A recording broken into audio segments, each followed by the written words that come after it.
Welcome to the Crazy Cool Family Podcast with Don and Suzanne Manning.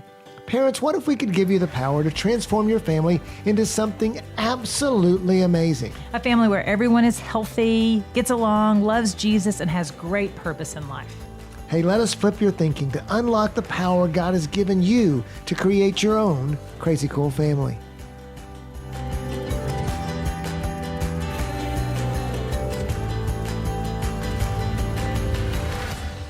Hey, Crazy Cool parents, welcome to the weekly Rethink. And guess what, parents?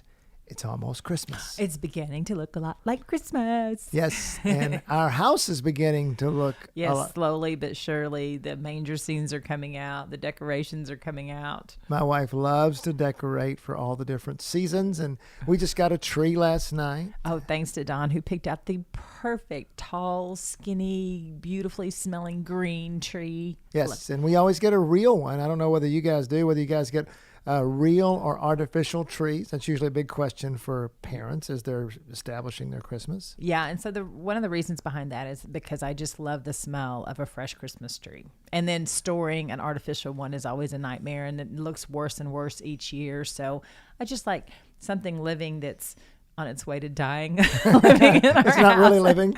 Yeah. It's got its last breath of life in it before it dies after. Yeah, live with it for a month or so. That's right. Okay. So, but that's not the question we're talking about today. And hey, parents, we're going to talk about a question that we get asked more often than not about Christmas. And it's really kind of like Halloween. Should we do Halloween? What should we do? And then this question is what about Santa? So just want to take a minute, parents, and just warn you that if you listen to the podcast with your kids, then we are going to talk about the history of Santa and where he came from and what to do and not to do. So this might not be the podcast that you want to listen to with your kids if you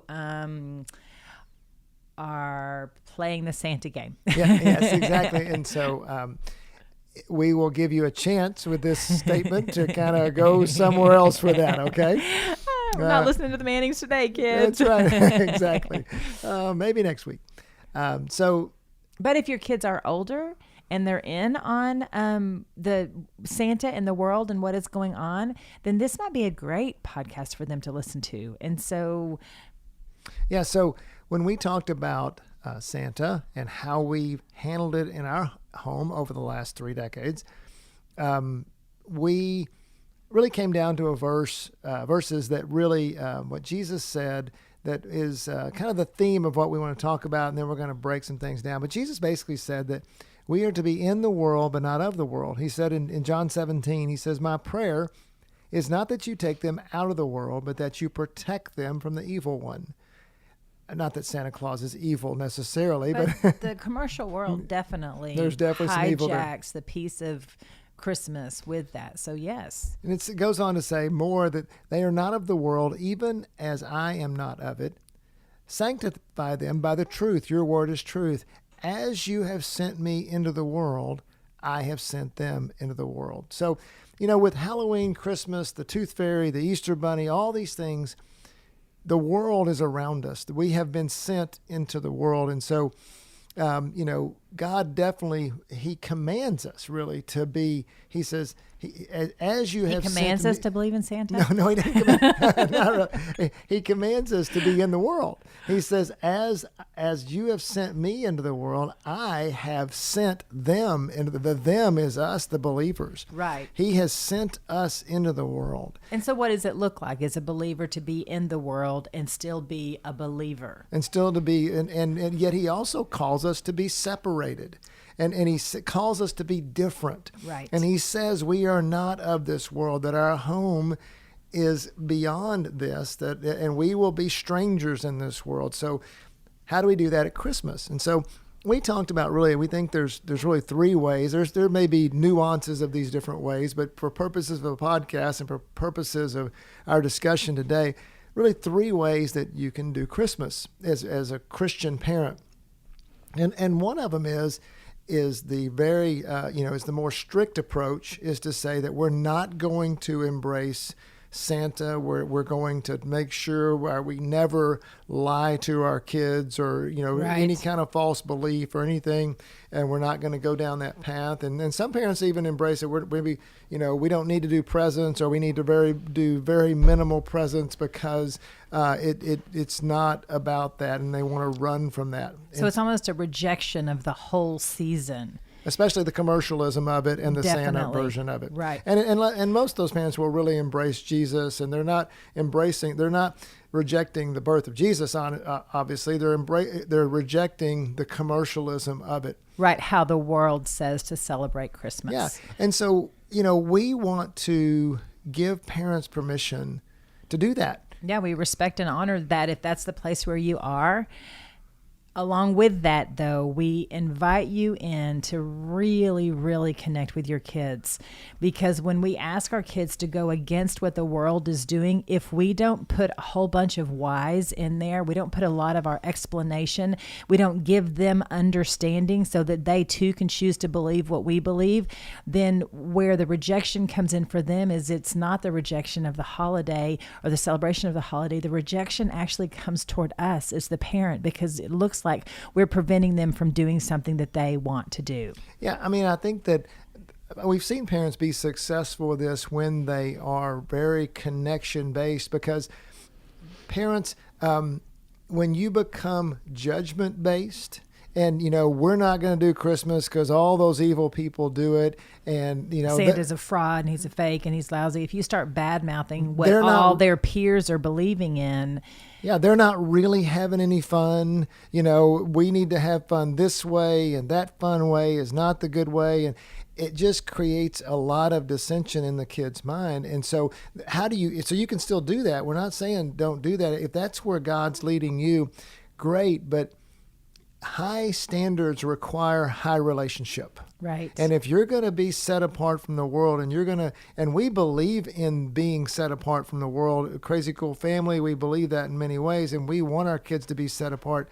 But high standards require high relationship. And relationship means that maybe you do things that are, maybe you take a trip as a family. Or maybe you do things that might be different than, but different in a good way, different in a relational, something that's going to be fun for them as well. Well, so when your kids are little, it's not going to matter. When they're little bitty, they're not going to know if Santa, if Santa exists or doesn't exist or whatever that is. But as they get older and they see their friends believing in Santa, or they see that Santa brought their friends gifts, they're going to question you. Why didn't Santa bring me gifts? And they're going to want to know.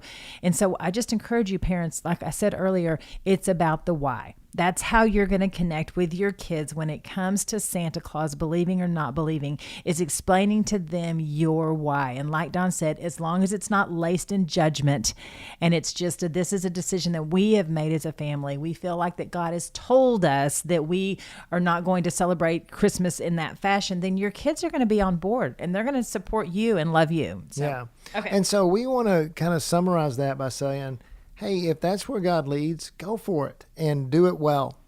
Then try not to judge your friends if they're doing it too. I That's know right. in the very beginning of our journey, we didn't believe in Santa with Molly and had a hard time like not judging my sister, and my sister was like, oh, we're all in with Santa. And so anyway.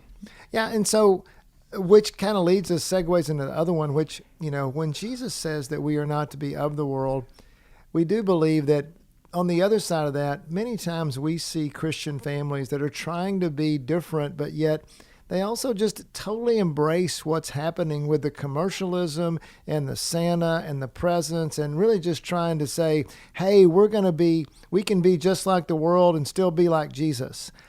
And really, that's hard to do. And I think that, I personally have trouble even with the naughty and nice thing of Christmas. It just brings that, here's this being, and you think about that from the perspective of a 4-year-old kid. Right. Here's jolly Santa, this guy I'm kind of scared of anyway, in the big red suit and big old beard, and, and he's just all over the place.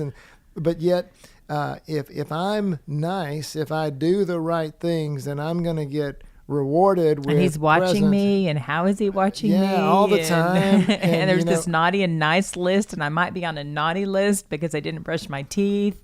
And right. I think Creepy. that's part of why on the other extreme parents want to run from it, because that Santa becomes kind of like Jesus. He becomes kind of like this judgmental God, and man, we just never did embrace that. And I think parents, it would be good to not embrace the naughty and nice things, not embrace the judgment, but just.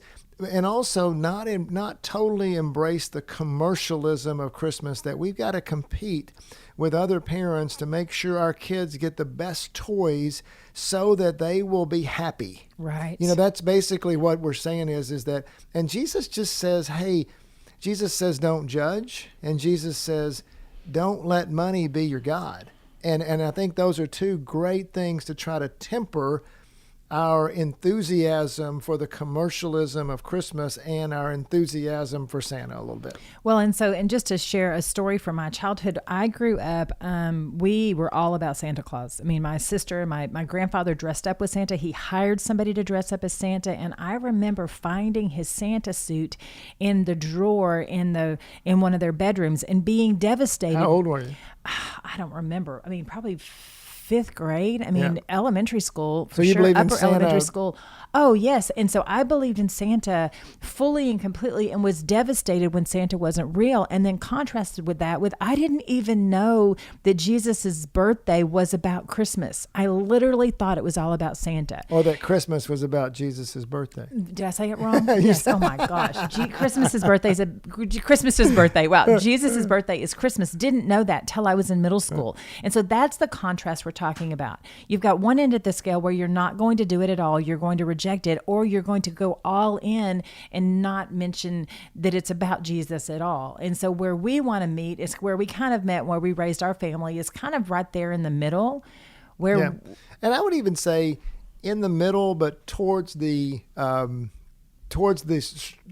strict side, but towards the more embracing Jesus side. You've got the one side that embraces Santa and commercialism. You got the other side that embraces Jesus, and I think we're really kind of on the more towards the embracing Jesus, but also being able to adapt into the culture. Because we definitely, what you would say, Suzanne, is we played the Santa game. We played the Santa game, and that's what it was. It was a game, and how it was a game is that we educated our kids.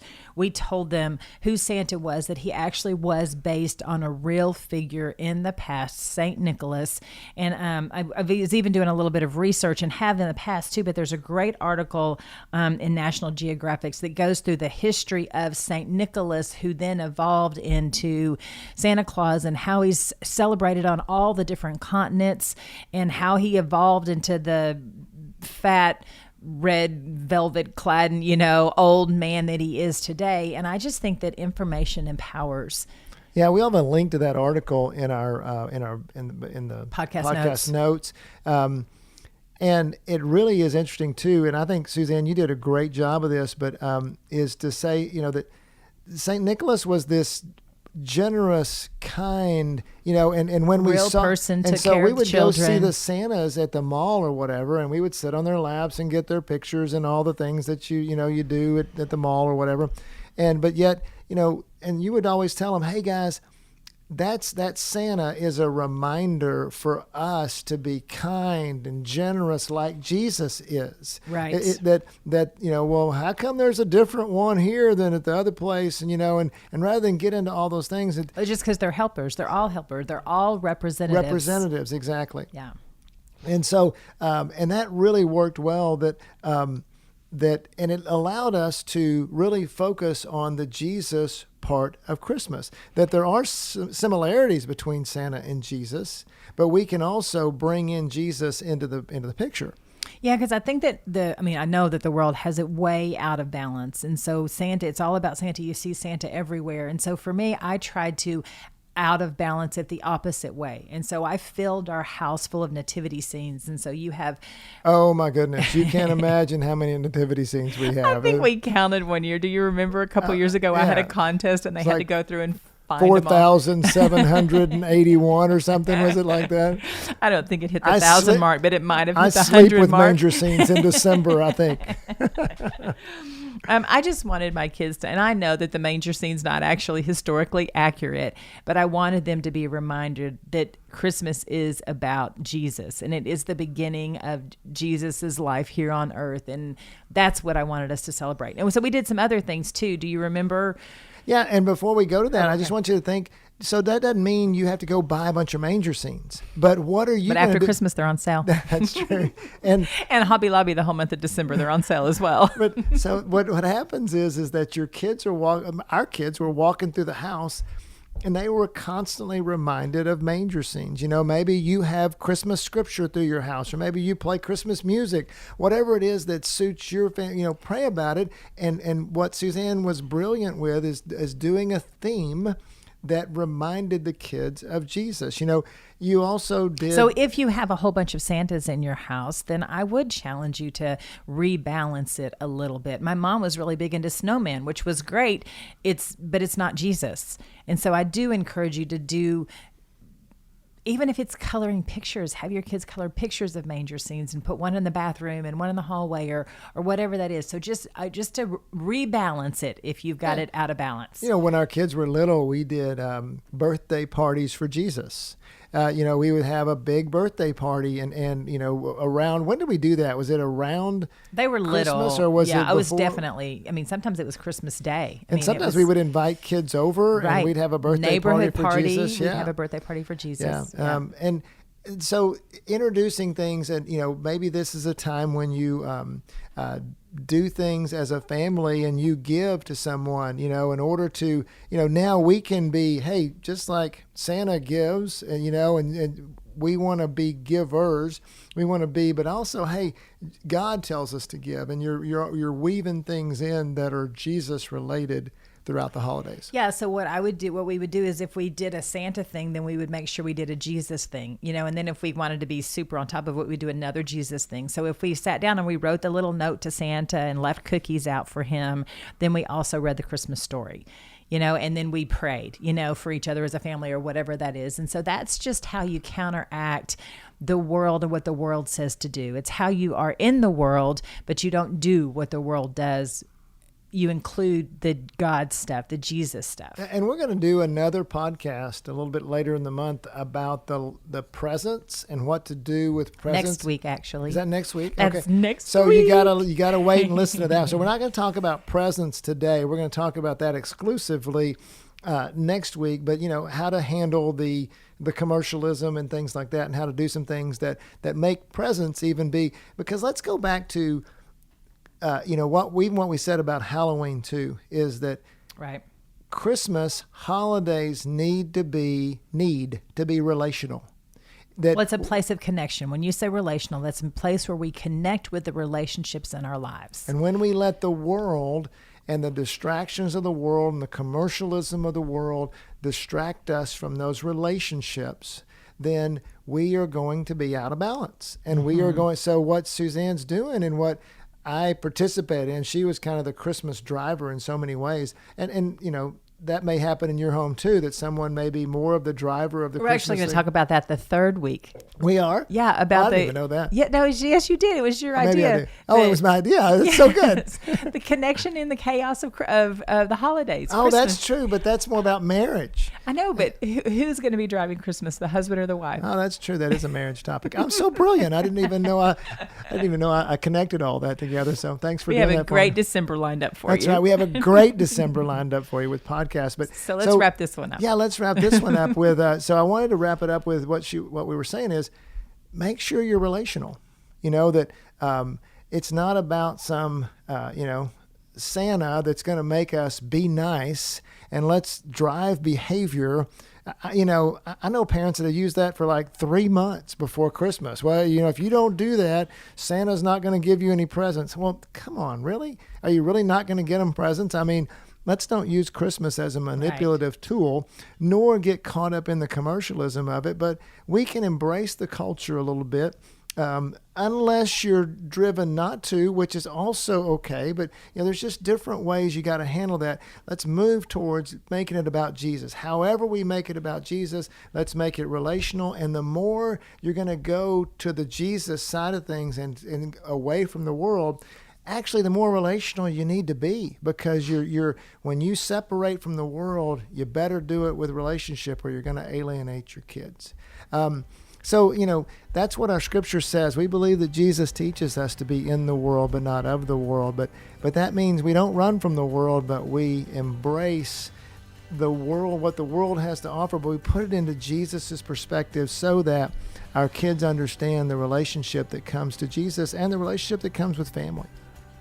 And so, hey, I hope your Christmas season's going well, and I hope that you are not stressed, too stressed, and I hope that you'll come back next week when we talk about the presents and what to do with that, and then lavishness versus materialism. Yes, next week. See you then. She's got it down so well. Hey, go be crazy parents. CrazyCoolFamily.com.